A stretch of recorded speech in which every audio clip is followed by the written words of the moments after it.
Hi, this is REmindER from Enjoy Electronics, a desktop effects processor with a focus on creating rhythmic effects using delays. For example, all I'm feeding it now is a single kick and hi-hat per bar, and yet it's able to evolve it into quite an elaborate rhythm using multiple delays and selective filtering. It also has a few interesting working modes which define how you interact with the delay line and change it. For example, you can freeze the delay buffer and play on top of it.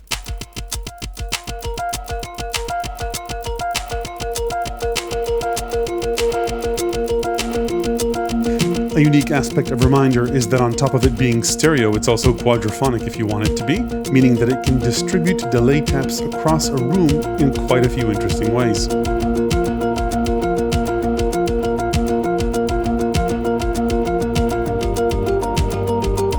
In this video, I'll take a look at REmindER compared to other delays, explore what makes it special.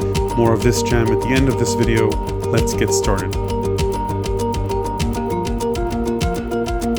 Let's start with an overview. REmindER is a desktop unit powered by USB. It's all digital with 2 filters, 2 main delay lines, and a DPD or dual pulse delay, which adds up 2 additional pulses for each of the delay lines, meaning a total of 6 taps of configurable rhythmic repeats, a reverb, a multi-shape LFO, which you can send to modulate or introduce motion to a few destinations across the device. The delay section has a mixer that lets you control the level of 3 different sources: the dry signal, the main delays, and the dual pulse delays. This is the working modes section where you choose how incoming audio interacts with the delay buffer. REmindER also has a small but crisp OLED screen which gives you feedback on parameter values when you change them, as well as when you change various settings, and can save up to 10 presets of machine states.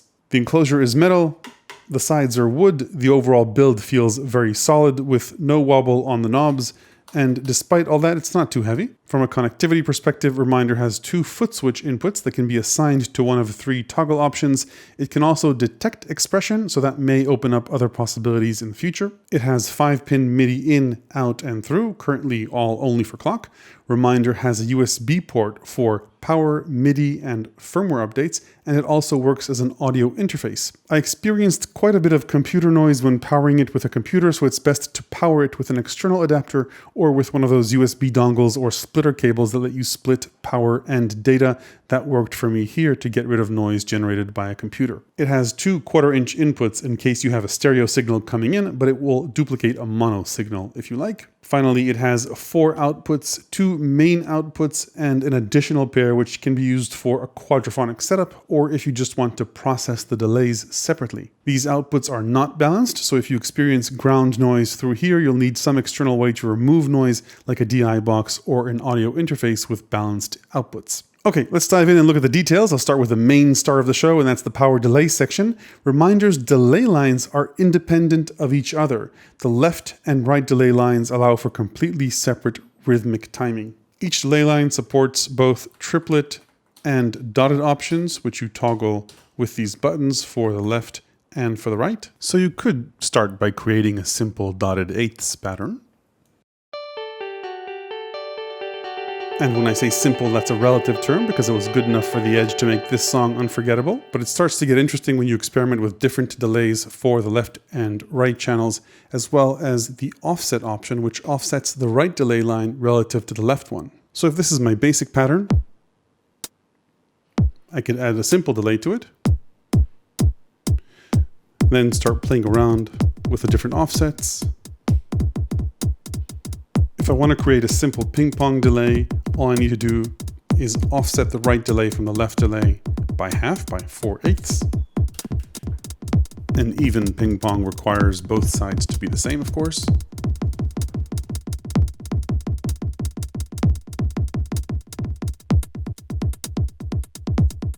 But it starts to get interesting when you combine triplets or dotted delays with uneven offsets. Like any delay, REmindER has feedback control to let you control the number of repetitions. So just remember, this elaborate pattern is really just a bunch of different delays applied to this simple pattern.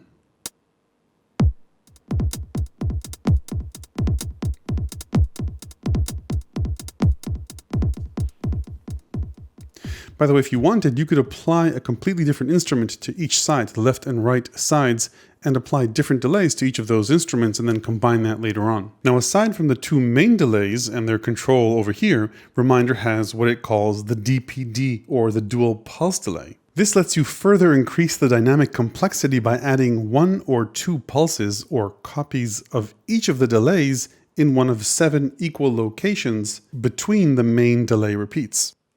Let's start with a simple example. A single knob controls both pulses. Turn it to change the first, press it down and turn it to change the second. Increase DPD level to hear the dual pulses. Now, you may luck out and get something good, but sometimes it takes work to find the sweet spots. And I'm showing this to you unedited. I've had to kiss a few frogs on the way to finding good rhythms, and sometimes they're not there. But yeah, every now and then, you just might stumble across something cool. So that's nice. Let's maybe fast forward this, look for something else, something completely different. So after about 45 seconds of trial and error, here's what I came up with. Let's listen to the main delay lines first, and then the dual pulse delays.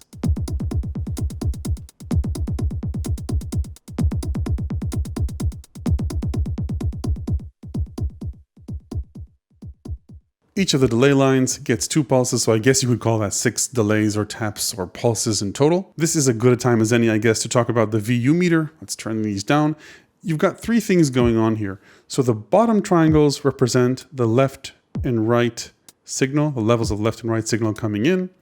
Then the diamond shape, which is actually 2 triangles in the center, represents the level of each of the main delay lines, left and right.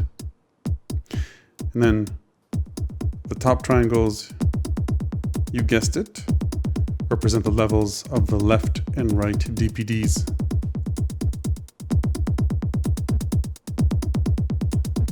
You can filter the DPDs separately, by the way, with resonance.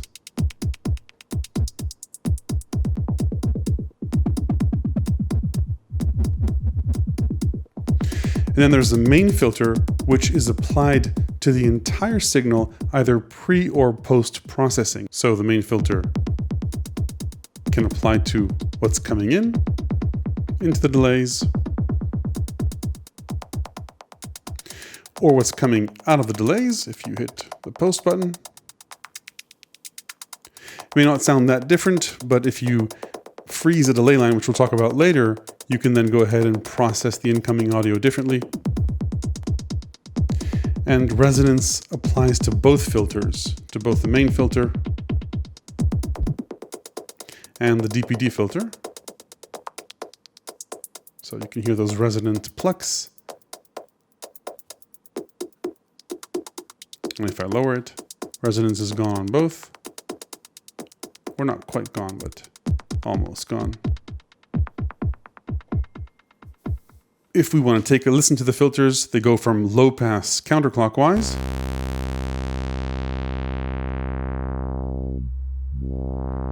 Like I said, with increased resonance. Doesn't quite self-oscillate, but does a nice job.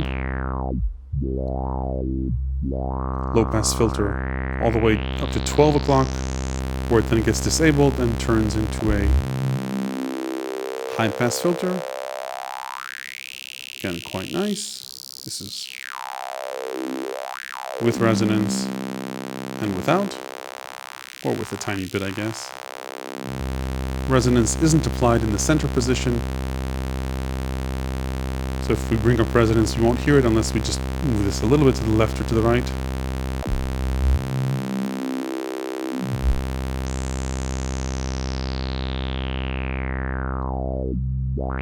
The DPD filter is a nice way to choose specific repeats and apply them only to a certain set of frequencies within your pattern. So let's take, for example, the kick and hi-hat pattern I showed you earlier. I'll turn the delays all the way down. The DPD without any filtering is now repeating both the kick and the hi-hats, which doesn't sound that great. But if I put it in high pass mode, I can repeat just the hi-hats. And if I put it in low pass mode, I can repeat just the kick.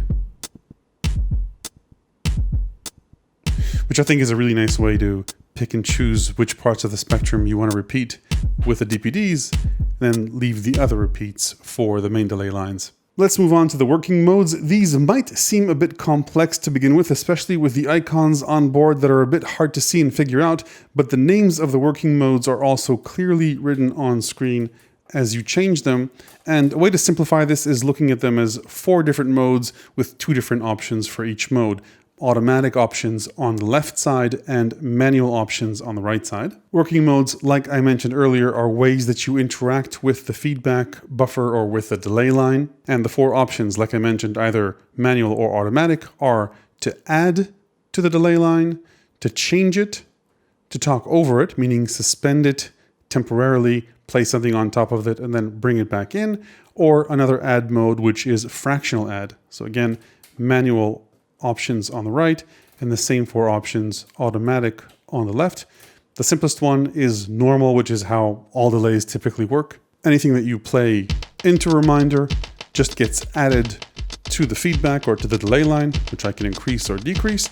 If you press the trigger in automatic mode, in automatic add mode, it'll stop adding audio to the delay line until it disappears. Then you have just the raw audio coming from the audio source, the MC101 here.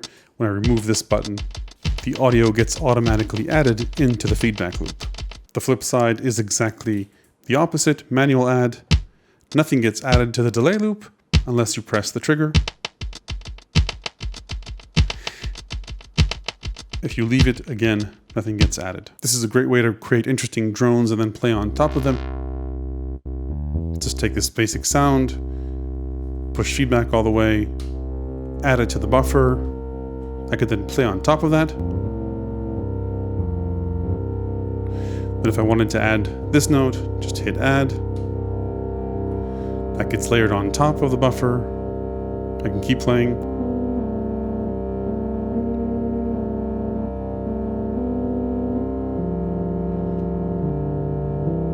Let's try this one.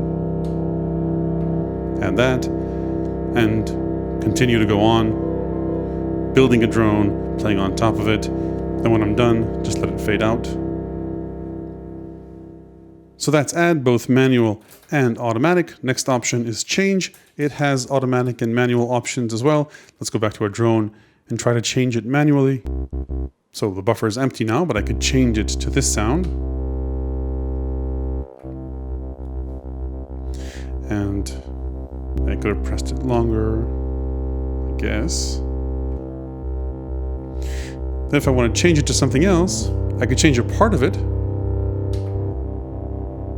to create an interesting rhythmic pattern, or just swap it entirely if I hold this long enough.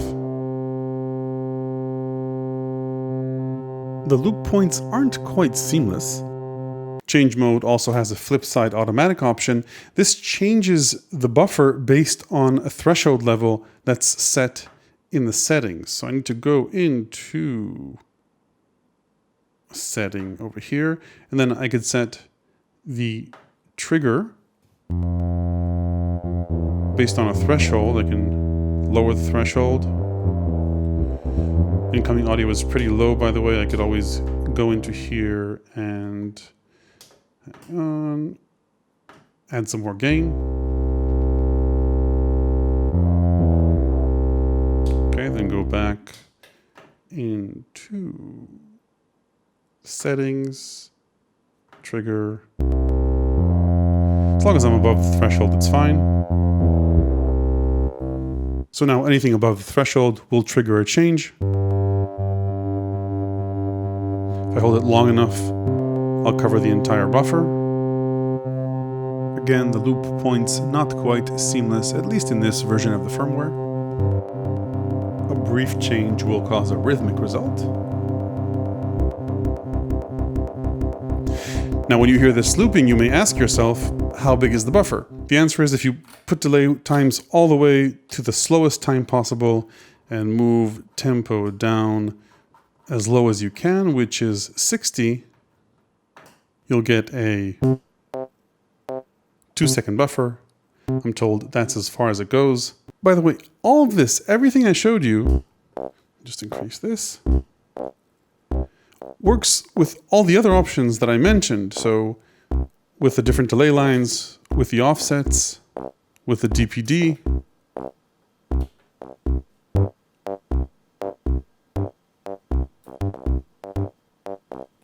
So it's sort of like a really weird and odd looper.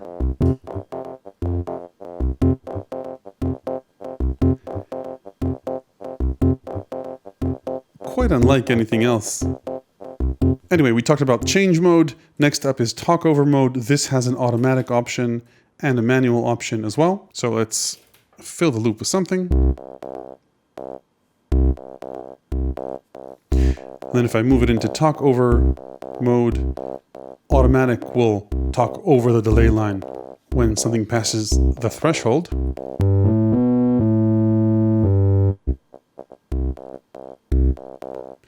And manual mode will do the same thing, just manually. So if I hit talkover, I can replace the delay line with something else. Then the final option is fractional add. So remember before we could add to the delay line and replace it entirely for as long as we press a button or for as long as we play something. Fractional add will also add to the buffer, but rather to do that for as long as we press a note or press the button, it will do it for a fixed amount of time that again is set in the settings. You go into fractionated, you choose the fraction that you want the add to apply to. Let's maybe try this first in automatic mode, put feedback all the way up, regardless of how long I press a note. Only a portion of it, based on the fraction that I selected, will be inserted into the delay buffer. Again, a nice and interesting way to create rhythmic patterns with a delay line. Moving on from the delay section is the reverb, which you can always turn on. It's applied to the entire signal. Let's maybe change the sounds up a bit. Reverb has a mix, which increases the wet level into our overall mix. You've got size from maximum to minimum. And then you've got a filter, a high-pass filter. And a nice display here which shows you where the parameters are at.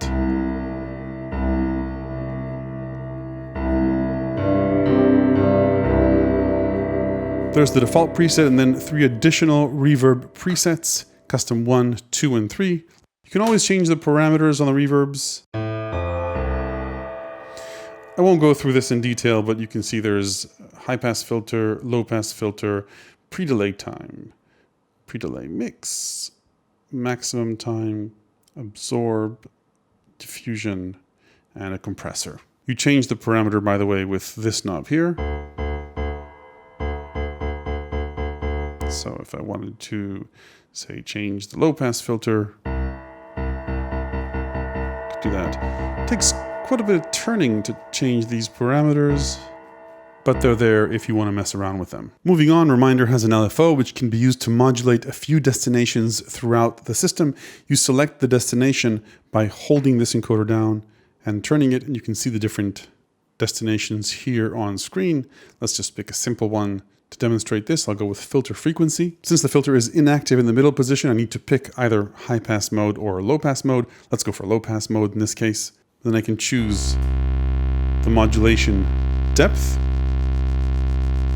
and rate.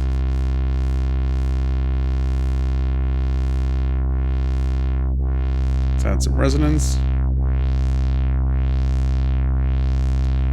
Increase the rate and depth. Rate can be either synced or unsynced, depending on where this knob is. So this is an unsynced rate in hertz, or a tempo synced rate. And these are the shapes that are available. There's a triangle, square. There's no random LFO, by the way, which would have been nice. Perhaps they'll add that. Then a downward sawtooth.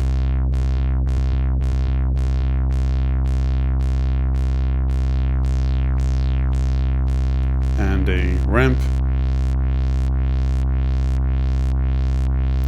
That's pretty much it for the LFO. Like I mentioned, there are a bunch of destinations. Noticeably absent are the delay times. Would have been nice for maybe chorus or flanger style effects. Perhaps that can be added in the future. Okay, so that's REmindER overall as a stereo delay with its related filter and reverb effects. Let's talk about its capabilities as a quadraphonic effect station and the center of a quad setup. The first quadraphonic options let you choose to send the dual pulse delays or the reverb to speakers 3 and 4 in addition to or instead of sending them to the two main speakers. So if I go to this pattern, it's a little bit busy in just two headphones. What I have going on is this in the dual pulse delays.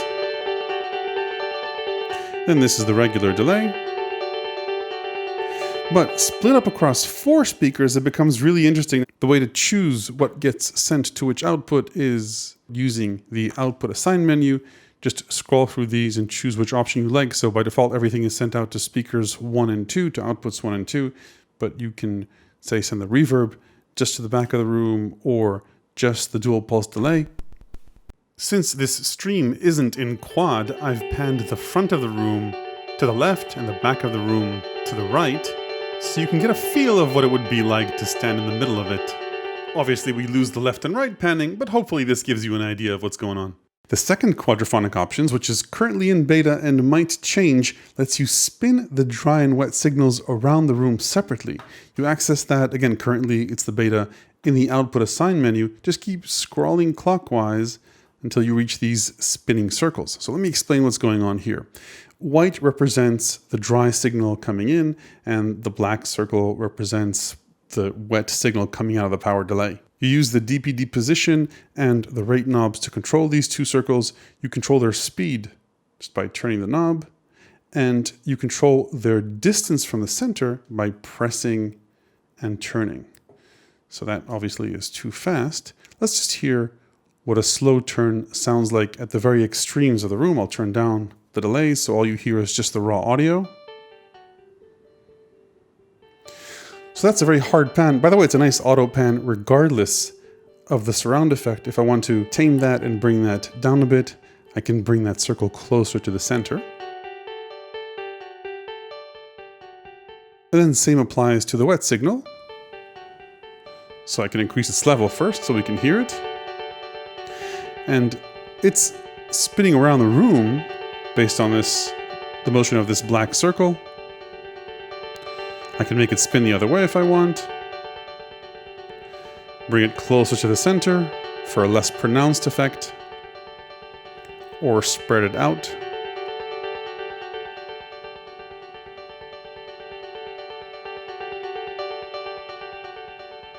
Make it turn slower maybe.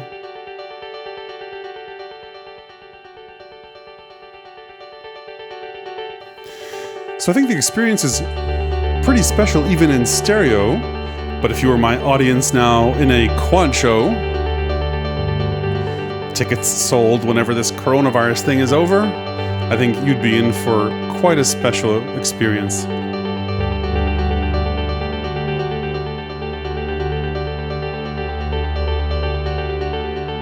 On a side note, I'll link below to a video I made about computer and Eurorack-based quadraphonic setup options. I'll also link to an interview I made with Suzanne Ciani about her quadraphonic performance techniques. Let's take a look at a few of the menu options we didn't explore up until now. Tapping Tap lets you choose between recalling presets. I've got 4 presets stored here, or saving the state of the machine in one of 10 presets. Let's see what we missed in the menu. Audio source lets you choose the audio source. I used stereo line in. You could also use USB audio if you like. Line in gain we talked about. Foot control. You have 2 foot switch inputs. They can either control the trigger, tap tempo, or bypass, just let the raw audio flow through. You can also bypass the audio by hitting these two buttons. Then cancel that. Let's see what else we missed. MIDI settings. I won't go over all of these things. Functional set is interesting. If you want, you can swap the function of these two buttons with this knob. So setting the standard mode is where these two set the main delays, and this lets you control the DPD. There are two taps on the DPD, one by turning this knob and another by pressing it. If you want to swap that around, just change it to double pulse. Then you'll be able to control the DPDs using these two big knobs. And then this knob will control the left and the right timing when you press it down. Okay, let's talk about the pros and cons.